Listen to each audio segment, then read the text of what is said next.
Okay. All right. Well, hello and welcome. Welcome to parent orientation, fall 2025. I know we're not technically in fall yet, but we're getting ready for the fall term. So it is fall 2025. Um, I'm gonna do a little bit of a round robin for us and introduce you to our admin team. There are some players that you know very well and some new faces. So I'm gonna start off with Gabby. Take us away.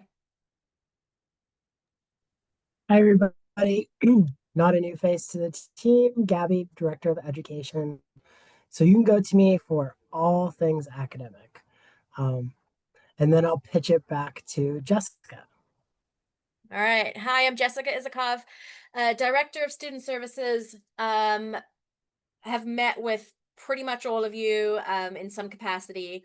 I deal with contracts, scheduling, any issues that arise around billing or access issues, medications, records, reports, those types of things all come through me. So that's my day today.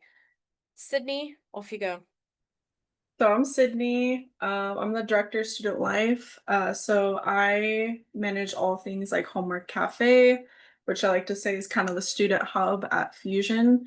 So I'm there for academic support, and then also I do all the fun stuff. So I do activities, field trips. We're going to be introducing some workshops this year as well. And I kind of serve as like kind of the mentor for the kids there, and just help with social emotional support as well. But yeah, that's me. And I will pass it off to Destiny. Thank you, Sydney. I'm Destiny. I'm the director of admissions. A lot of my role, you might have passed through me in the beginning of your process and your journey here with Fusion. If we haven't had a chance to meet, another great opportunity to meet me is I am holding resource office hours that we'll talk a little bit about later. But I essentially offer support in finding community resources for you guys. And Kelly. Good evening, everybody. My name is Kelly Mayer, and I am the interim head of school. I am new to the team here, but I am not new to Fusion. I've been with Fusion for, let's see, going on 14 years.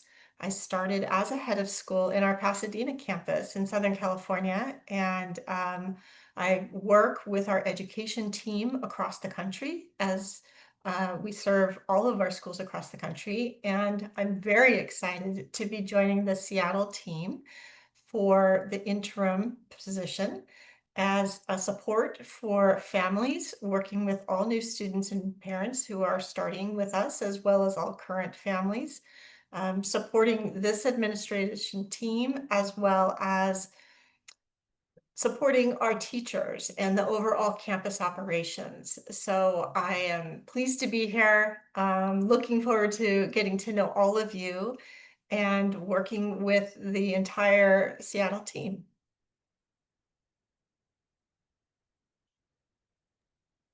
Great. Thank you all. You'll hear from all of us throughout the next little bit. We're gonna kind of hand off little bits. You're gonna hear from me for the beginning portion.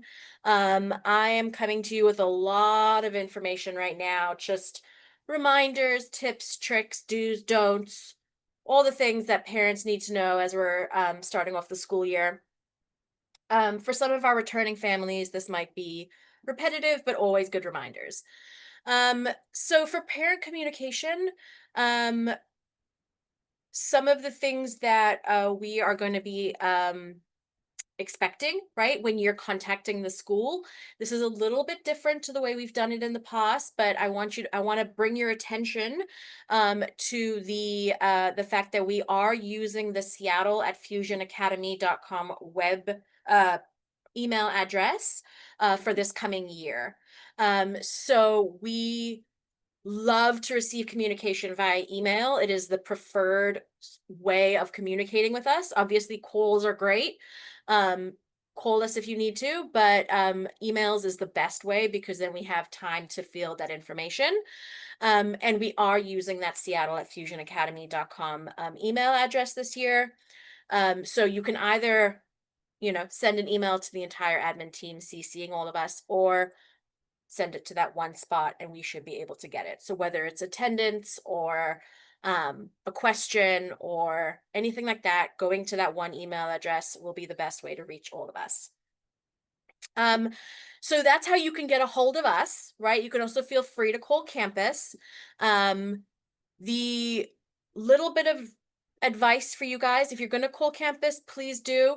Our only note is please don't call back multiple times in a row. We do see your call and we will get to it as soon as we are able.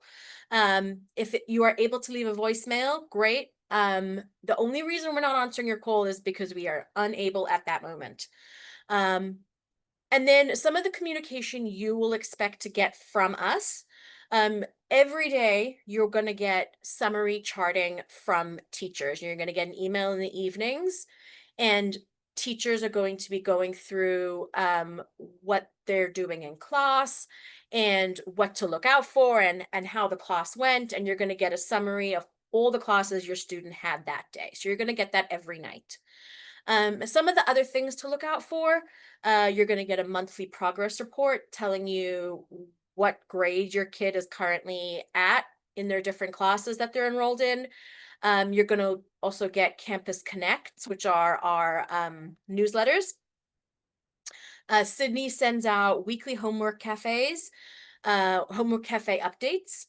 And what I will say is if there's anything that you haven't been receiving, if you haven't been receiving our Campus Connect newsletter, or you haven't been receiving daily charting and you want to, if your kid has already been enrolled, or if you haven't been receiving Homework Cafe updates, let us know, put it in the chat, or send us a private message, or send us an email afterwards.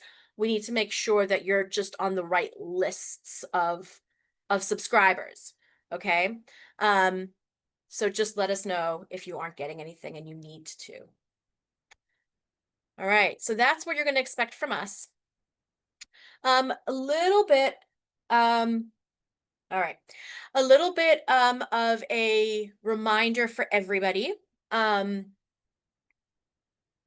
year, students and parents are required to review and acknowledge the new handbook, right? So the handbook is our rules, our regulations, our things that can and can't happen on campus, all of those types of things. If you haven't logged into your parent portal in the last little bit, I'm going to do that with you live in a little bit, but this is just your reminder. The parent handbook will pop up as a please sign here. I don't think it says sign anymore. I think it says please acknowledge. And that has to happen every year. So students are going to do it at orientation later this week, and parents need to do it yearly too. All right, that takes me to the parent portal. Okay, I cannot say this enough times, and how important it is. The parent portal is just an incredible wealth of information and everything in one place. So I know a lot of people like sign into it occasionally. I'm going to really ask you to get really familiar with your parent portal. You're able to even save it as a widget on your phone so that you never have to be like, what was the QR code or what was the link? Gabby, I know, just put the link in the chat. There's also a guide on the how-to day-to-day, how do I get to the schedule? How do I access grades? What do you mean I can do billing in here? And I'm actually going to show you guys really quickly what that looks like live. So give me 1 second and I'm going to just change my screen for 1 moment.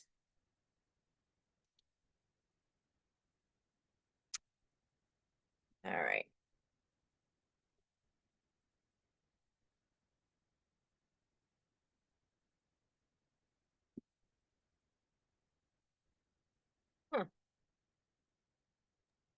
I'll just say why Jessica's pulling this up. Thank you. For those of you who may be listening to this, maybe you're driving or sitting on a train and you're not able to copy and paste all these links, we will make sure that you get these links because we know that they're important for you, and might not be able to grab all of them that Gabby's doing such a great job of putting into the chat. So we'll make sure that you get these links. Agreed. Okay. Well, that's funny. The thing I had pulled up was not pulled up anymore. So let me quickly proxy in. All right, I'm proxying in as a parent who does not actually exist. I'm going to share my screen again. So you're not looking at any private information. All right, here we are. If you were to log into your portal and you were to log in this week, this is another new feature for this week. Not only are you going to be asked to acknowledge the handbook, we are also asking families every year to update their enrollment information. So the same enrollment information that you filled out when your kid first enrolled with us. And for some kids, that could be 3 or 4 years ago. And for some kids, that's 3 or 4 weeks ago. But we're asking every year for families to review that information. Things like your address, your billing address, your primary doctor, your demographics, those types of things that just change over time. And so that you are able to keep all of that information up to date. So if you log in and you see a new enrollment form, that's not an error. It's just asking for some updated info. And you will also then see, if you were to go to dashboard, this person is on top of it and has already signed their handbook. But up here is where you would see anything that's outstanding, right? In this top corner, there's something that you need to do. Either sign an enrollment form. Is there something that you need to, your handbook? Those types of things are going to be in that corner. You would see a to-do list, right? Oh, this student has nothing to do. Love it. Oh, and they have no money due. Great. But here's your dashboard, right? So everything you can see in one place. If you were to click into billing, this is also just a little note for people. This is when we ask everyone to have a payment method on file. Having something that here is where you can also go in and change auto pay or change a payment method. And then all of your invoices as well as your contracts are going to live in here. So if you're ever like, why did I get this charge? What was this for? It'll live in here. And so you can download the invoice and it'll tell you what it's for. If you ever like, I know Jess sent me a contract and like, what did I sign again? The signed contracts live in here. So there's nothing open for this kiddo, but I think this kiddo has a bunch of signed. Okay. So they live there and you can download that PDF and just review what it is that you were looking at. If you want to look at what classes your kid is enrolled in for this term and coming up, you can look under courses. Again, assignments, you know, you're going to see the same thing that Sydney's seeing, right? So like if Sydney's like, hey, your kid has an outstanding assignment, you can walk in here and say, oh yeah, I see that too. Let's like get that done. Up here is a really, really important thing that I like to show students, and I'm going to show parents too. Campus directory, really an important button. That shows you who everyone is. This is obviously not a Seattle student, so this is not, you know, Seattle vital information. But if this were a Seattle student, this would be all the Seattle teachers, the teachers' email addresses, and the teachers' Zooms. So if you're ever like, I know that he has a teacher and his name is John Smith, you can find his email address and you can find his Zoom in the campus directory. That's just really a great thing to know. So that's the parent portal. All right, I'm gonna stop sharing that and move on from that. I'm gonna just stop sharing and then reshare once I have the other presentation brought up. Cool. All right. And Jessica, I'm just while you're doing that, I'm going to pop Mhm. in again and remind parents with that updating of the contract slash demographic, it's also going to ask any changes or updates about your student. So if there's anything that maybe you've learned about your student over the past year, maybe your student has an allergy that is new, we would really love to have that information updated in that form, because honestly, this information that we're asking you for is very helpful in us serving your student and you the very best ways that we can. So please take the time to review it. Make sure it's up to date as much as possible with all the different little pieces so that we can make sure that your students are tended to as best we possibly can. Absolutely. Okay, so that is your parent portal. A little bit of a deep dive there, but I can't stress enough how important it is to know how to utilize and navigate that. I didn't even go into how to access the schedule, and that was actually a missed point on me, but it is in the portal guide. So go look at how to find your schedule. Okay. Moving on to campus calendar. I know Gabby's about to put in the PDF into the chat. I know everyone has received the campus calendar at some point. There's a couple things that I want to make everyone aware of. The one being we have as a campus, we have a live binder. Our live binder is a live website that has a bunch of links and resources and PDFs. Gabby linked it earlier. It also lives in our signature. So it lives, I know it definitely lives in Gabby's and my signature. And it's a live link where you can access things like the calendar, that parent portal, how-to guide, what is Mastery, those types of things live in the live binder.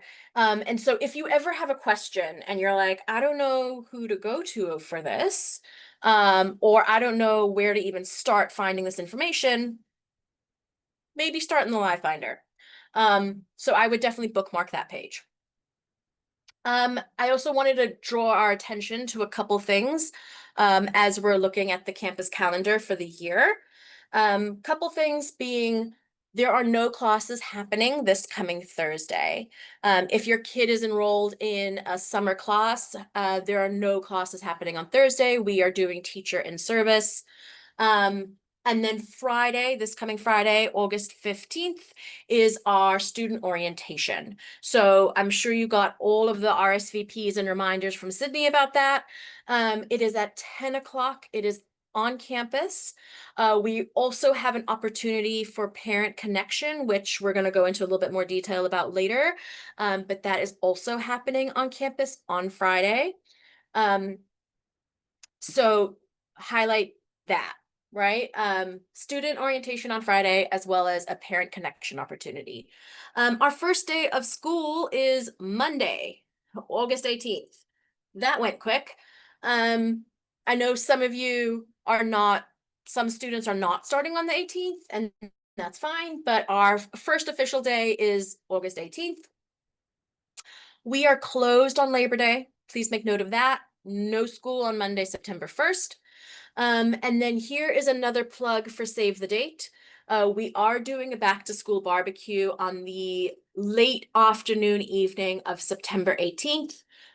There are more details to follow. We haven't locked in those details yet, but just save the date, back to school barbecue, September 18th.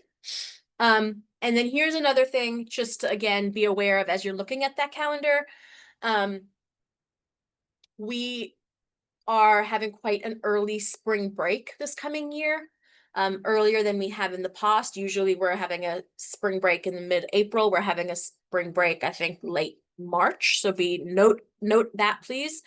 And then unlike Seattle Public Schools and the other Seattle local schools, we don't take off midwinter February ski week, which I know, again, if you are a returning family, you're aware of, but I also just like to reiterate that because it is different to if you have kids in other schools that are experiencing that.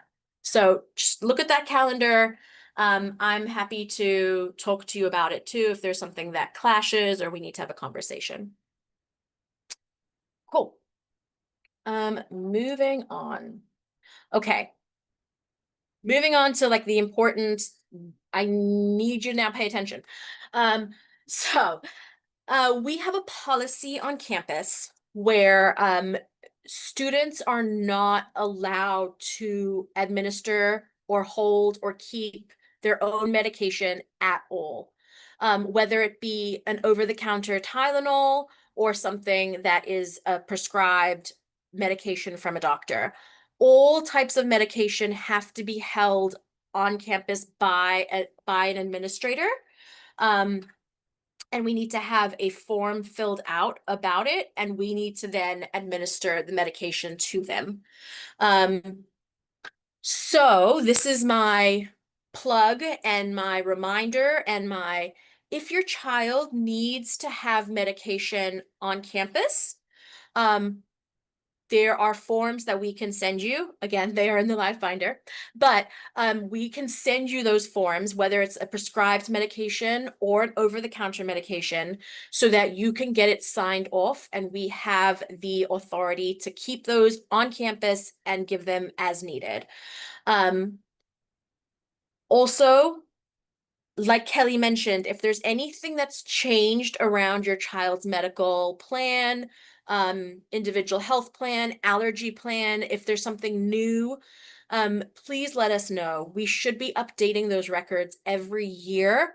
So if there is a plan that was in place for last year, then please let's have a conversation and get a new plan in place for this year, right? Update that medication, update that plan, update who to contact for what, especially if things have changed. And then the last thing on here also, it is required, it is a state requirement that every full-time student has their immunization records on file. So that is a requirement. You cannot go to school without having immunization records on file. If you haven't heard from me in the last 2 days, that means that your student is in compliance. So yay. But if I ever do need to reach out about anything, I'm just letting you know that those immunization records are a state requirement. And this is also just, now I'm kind of just saying for you guys, if your student has any medication changes or anything that's changing, that is not something that they need to take at school, but you think that we should be aware of it, please bring us into the conversation. We want to be part of that. We want to be aware of it. We want to be able to support you and partner with you and help support if there's, again, a medication change, maybe there's a provider change, maybe there's something that's going on. Please, again, just alert us to it so that we can help give you data, give you information, support you through it. Okay. Cool.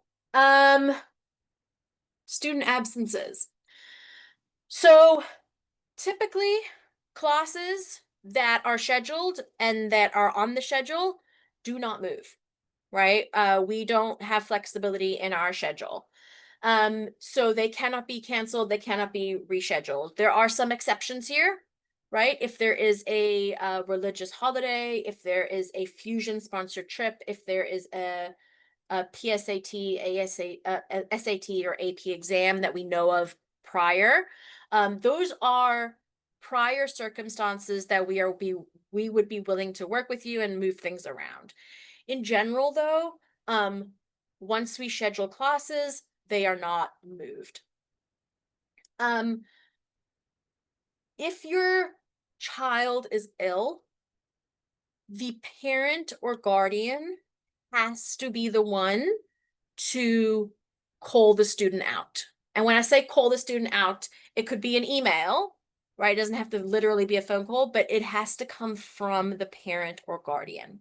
The student is not allowed to tell a teacher they're not coming to class, okay?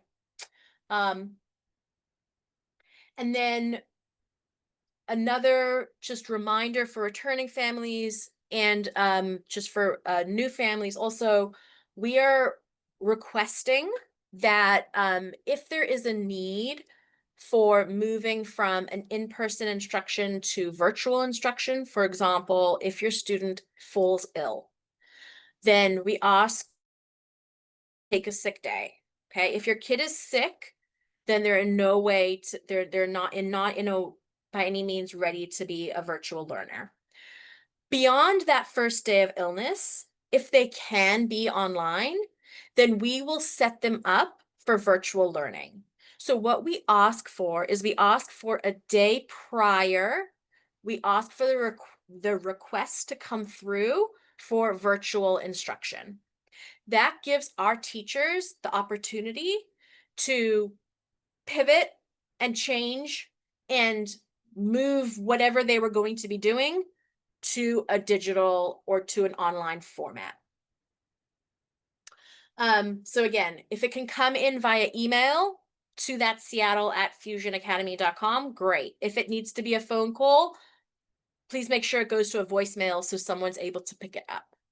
Okay, but we do ask for that in the day before. We will then be able to say, yeah, totally no problem, or is this something that we need to talk about? Okay. All right, on that note, there are reasons and times when your student is going to be doing virtual learning.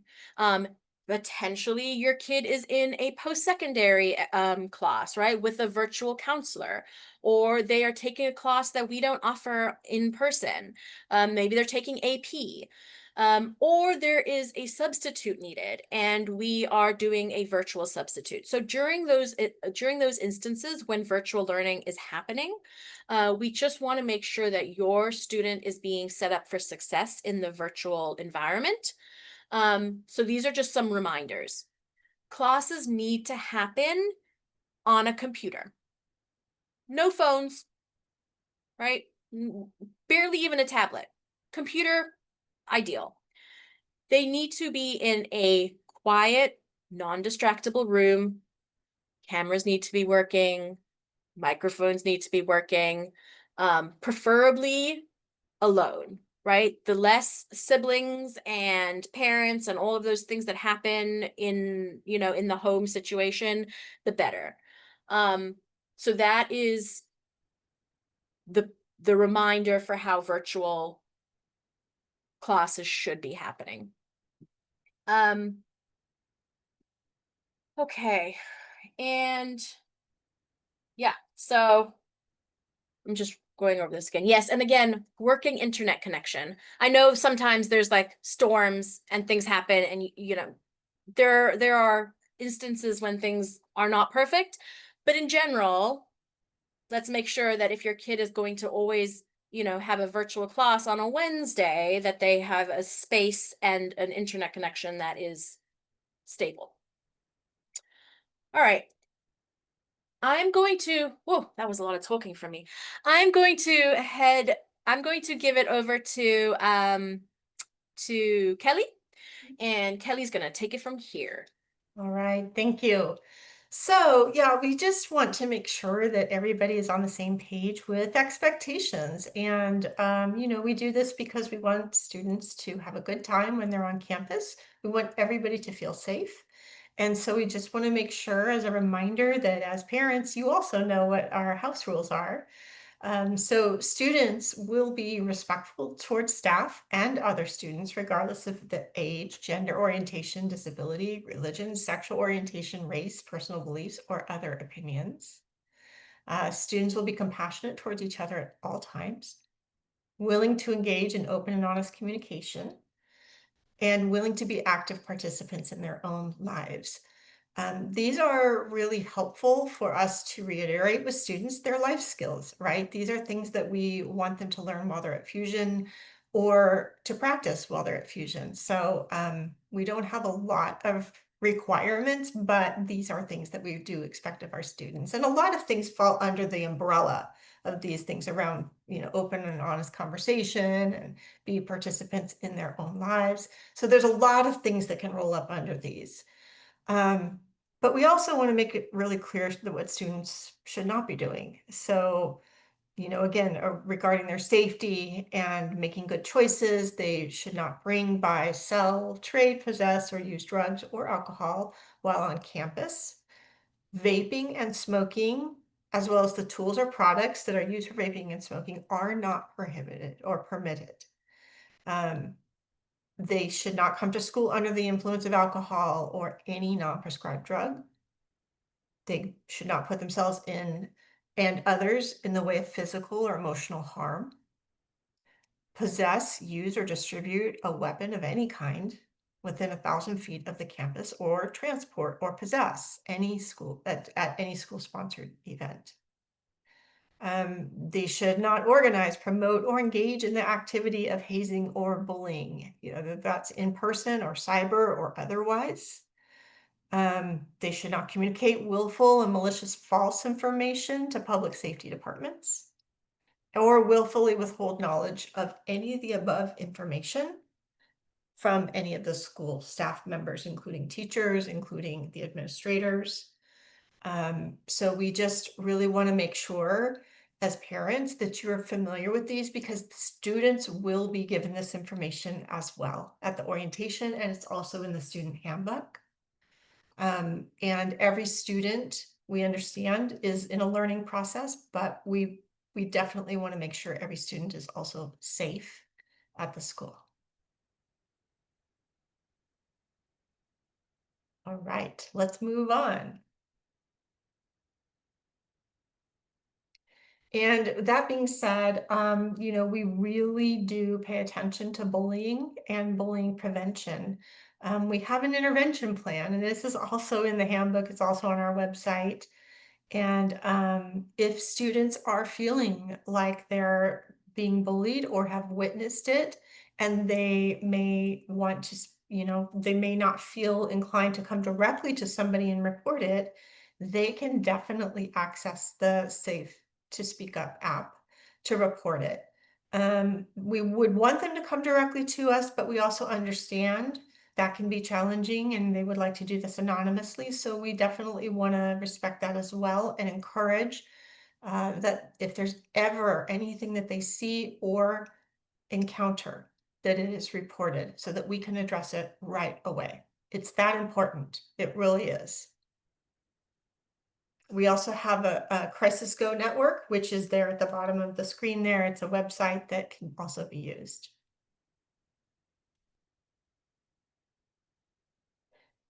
And then finally, we also want to make sure while visitors and staff and students are on campus, that there's a procedure that's followed. So everybody that comes in and out of the campus must sign in. That allows us, for a variety of reasons, to know who's on campus and who's not. In the event of a drill, that we know who should be there and who has, as we step out of the campus, that everybody is coming with us. We have a way to track that. Any visitor, also parents, must be accompanied by an administrator while on the campus. We do have emergency drills. These are very important for our students because we want to make sure students and teachers know exactly what to do in the event of emergency. So we do the drills and we do practice them. So if you have concerns, or maybe if there's something that you think would be helpful for us to do to prepare your student for the drill, please let us know. We don't want to catch students off guard. We don't want them to feel anxious about it. We really just want to make sure everybody knows exactly what to do. And then finally, if your students are taking a science class, part of the class, if it includes the lab work, they have to go through a safety training and have a lab safety guideline that they need to bring home for you to also review and to be signed off. They are working with different chemicals. We have different things in the lab that they will be exposed to. Of course, they would have teachers there with them, but we want you to know what's going on in those labs. And we want to make sure everybody understands that there is a safety protocol that we have to follow. All right, Jessica, thank you. Okay, I think I'm up next for this slide, so I'll jump in.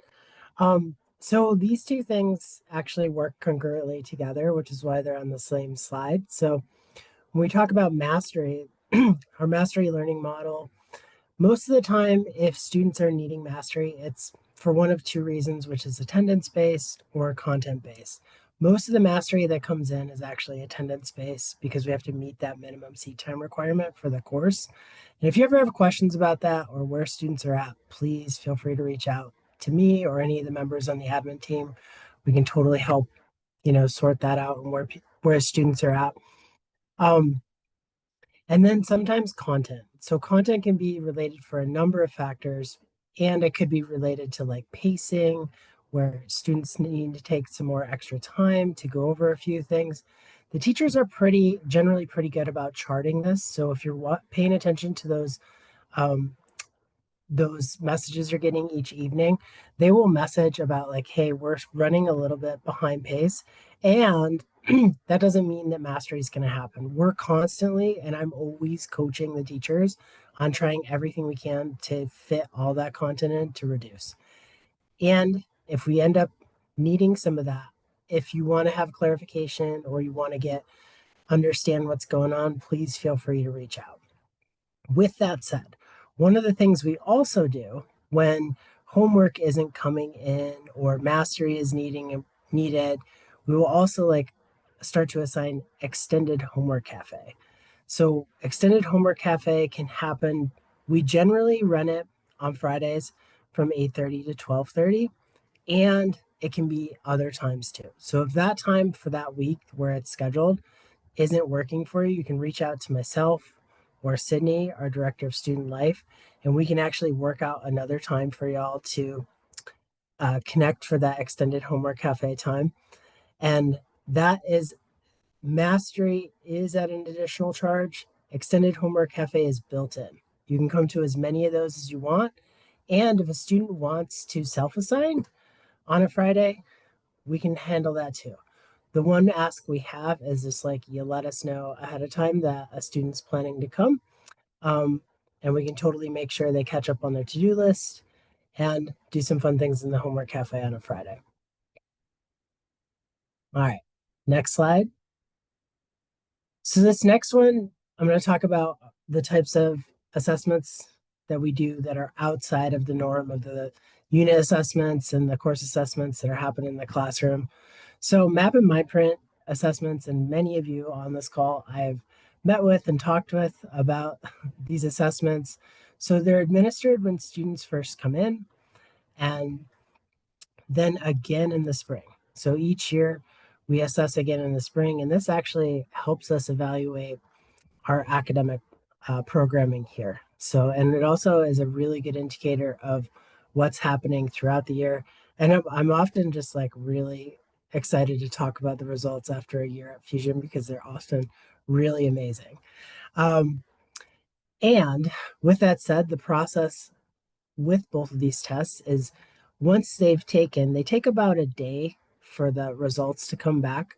And then the next day, you can expect an email from likely our director of student life, Sydney, who will also have my Calendly in that link. And if you want to, you can set up a meet with me, and I'm happy to review those testing scores and talk about things like if those scores are showing a possible shift into the honors. We could talk about, those types of things. Always happy to spin up a conversation and talk about academics. Thanks, Jess. Hey, this is me, the Homework Cafe. So I tried to simplify it as much as I could because the Homework Cafe is a lot. But it's essentially, like I mentioned at the beginning, it's the student hub. It's kind of the heart of Fusion. So I like to say it's a space, obviously, to work on homework and assignments, but it's a space to engage in student life. So I'll talk about that a little bit more. And also I mentioned before, I serve as a mentor to students. I'm there to offer guidance or any social emotional support for students as well. And then so kind of what you can expect from me from homework side of things. So I support students by helping them just build skills like time management, organization, things like that, just to help them complete homework successfully. And then for the student life, things, the fun part. So I always do weekly activities. Last year I went kind of overboard in February and I did an activity like every day. Um, but yeah, so that was a lot of fun. So I always do activities, field trips as well. I did those about like once a month or so. And then we also have clubs. And then also we will have like some after school events for students. So like movie night was a popular one that the students really liked. And all of these things are student driven, or at least I try to have them as student driven as possible. So all of this is coming from the students. Last year, you may have heard we had a cheese club, and that was basically just a club where we tried different cheeses each week. And that was just something that a couple students really wanted to do, and they were passionate about it. And I was like, cool, let's do it. And then just some new things. Yes, yes. Just some new things this year. We are getting an HC teacher. So that's basically someone kind of like another me in the HC that will help me with checking in with students. So academic support, also SEL support as well. And then also just helping you with activities and such. So just kind of like an extra set of hands in the HC. And then we'll also have new workshops this year. And then also the lead mentor program. This is like some kind of pictures from last year of like what we did just to kind of get an idea. So let me see, we did a tie-dye night. We did, oh, in one of those pictures, we did a tea party. So I got like a bunch of like tea sets and like glassware and like pastries, and we just drank tea with the students, and like that's what we did. And then we also went to like the Nutcracker Ballet around Christmas time. Yes, D&D. I didn't include that, but yes, D&D was a hit last year. And then oh yeah, and then we also made slime as well, so that was a lot of fun. So yeah, we do a ton of things. But that's just some of the things we've done last year. And then you can go ahead to the next slide. Okay, this is workshop. So this is something new this year. So workshops is their group workshops with the students, and they'll take place in the homework cafe. So the point of workshops in general is we wanted to build more intentional like SEL programming in the HC, aside from just the one-on-one support that students got from me and maybe their teachers and other admin. So that was kind of the purpose of introducing workshops. So they help build life skills such as empathy, problem solving, communication, those, and then also it gives students a chance to connect with each other as well. And then attendance is required for full-time students for the workshops. So the way I'm going to do it is I'll have 2 sessions held each month during lunch, that 12:30 to 1:30 time. And then students are just required to go to just at least one of those sessions. And then also those sessions, and this is something I'll go over with the students during orientation and honestly like the first week of school as well, because it is brand new. But the sessions will also show up on the student schedule as well. So they'll see like a workshop on there, so they can see when those are happening. But yeah, and then the next one, lead mentor program. This isn't really new, but each full-time student, they'll have a lead mentor that they'll meet with one-on-one, and they meet with at least 3 times a year. And they'll do check-ins, and then those will be related to their school-wide learner outcomes, which is resourcefulness, critical thinking, self-awareness, and inclusive. And now how do we go to the next one? Sorry, I have a lot of slides, a lot of info for the HC. And then this is the global community. I am not going to read this entire slide because it's a lot of information. But in general, the global community is a space where Fusion students from all over the US, all different campuses, and our FGA campus as well, can connect virtually. So they can connect. They have a lot of like events through the global community. And then I know like last year they introduced the scholarship competition. That was one of the big events. And then they also, all these is all through, you can access through the parent portal. It's kind of the home base, just for more info of like what things are happening in the global community. So they have a ton of things going on. And then I'll go to the next one, Global HC. So exactly how it sounds, it's just a homework cafe, but virtually. So students can access this through their student portal, and it's a good resource for students that may be fully virtual, or they may need just like extra homework support outside of like their regular homework cafe hour. And what I like about the Global HC is that they have mentors that actually specialize in like STEM and humanities subjects as well. So that's super awesome. So yeah, that's just another resource.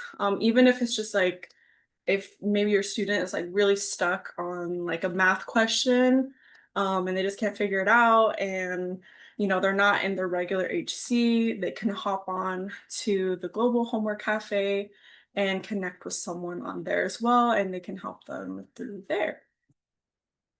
Oh, here we go. I think that's it for me. Yes, that's mine. Okay. Sorry. I'm just going to quickly talk about the availability of our post-secondary counselors. A lot of the students in 11th and 12th grade have experienced our virtual post-secondary counselors. Diane Jonas is our lead post-secondary counselor, and I want to just reiterate and remind everyone that there is a 30-minute free consult for every full-time family with Diane every year. So if you, and our year starting again right now. So even if you met with her last year, you're free to meet with her again now. So that's 30 minutes of one-on-one time with a highly experienced college counselor. And she can help guide those initial conversations. Even if you have an 8th grader, even if you have a 9th grader, even if you have a 10th grader, right? And you're not necessarily thinking about like where we're applying to, but maybe you want to have a conversation of what options are out there, or what program should I be looking at? Or is honors something that my kid should be taking, or something like that? Then I would just say start with having that 30-minute consult with Diane, and she can then make recommendations. The post-secondary counseling program and the post-secondary counselors, it's not always that you're going to be scheduled with Diane just because Diane's one person and there's a lot of students. But there is a team of counselors that are able, willing, and ready to help support your student. So that's just my reminder to families that that service exists. And we will send out that link again too. All right, Destiny. Yay. Save the best for last. No, I'm kidding. So new this year, what I'll be doing just to kind of be involved a little bit more with parents, I'm going to be offering a resource room for you guys. Why? Because we heard you last year. Some of the feedback was we want more connections with resources. We want more connections with our community, with other parents. So this will be a time that you can schedule with me. You can find my calendar link there. You schedule a time with me. I'll chat with you and try to see what are your goals for your student? What are your students' goals for themselves? What are they looking for out in the community? Is it maybe do they need a higher level of care temporarily? Like an IOP program or another mental health program, or do they maybe need some Dungeons and Dragons via therapy. Like there's really cool resources out there, and that's my entire job, is to find those resources and have them be available for you guys. So I'd love to schedule some time and be with you guys, just kind of chat and see what's out there, what's cool for my kid, what are you looking for, what do they need. So you can do that anytime with me. Happy to chat. And then the next slide. And then the second part of this is to build into a Parent Connections Committee. So we also heard you about this. You want more connections with our parents, with other parents that go here. So we are more than happy to connect you guys. And so that's going to be during student orientation on the 15th, on Friday, not the 14th. And so we'll be in a completely different space from your students. And it'll be an opportunity for us to chat. This can look like a few different things. Number one, it could be, hey, Destiny, I'm looking for this kind of resource, and these are the talks that we're looking for this year. Or I want to hear more about executive functioning or neurodiverse students and LGBTQ students. And I can bring in those professionals out in the community to offer talks, but I don't know what you're looking for. So I really, really want to know, what resources are you looking for? What can I bring to you guys to make your whole journey feel kind of like the whole village support? The second kind of half of that is just connecting with other parents, knowing that you're not in a silo and you're not going through your individual academic and mental health student journeys alone. So we'll be able to kind of connect, see what you want to do this year. And I'm more than happy to help facilitate that, and create some really great opportunities for you guys to connect with other parents.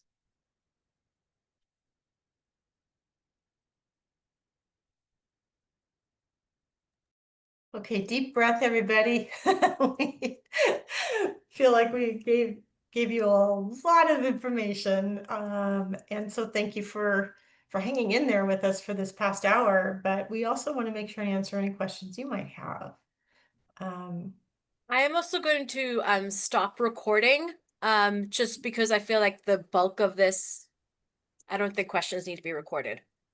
Yep. And if you don't have any questions, have a good rest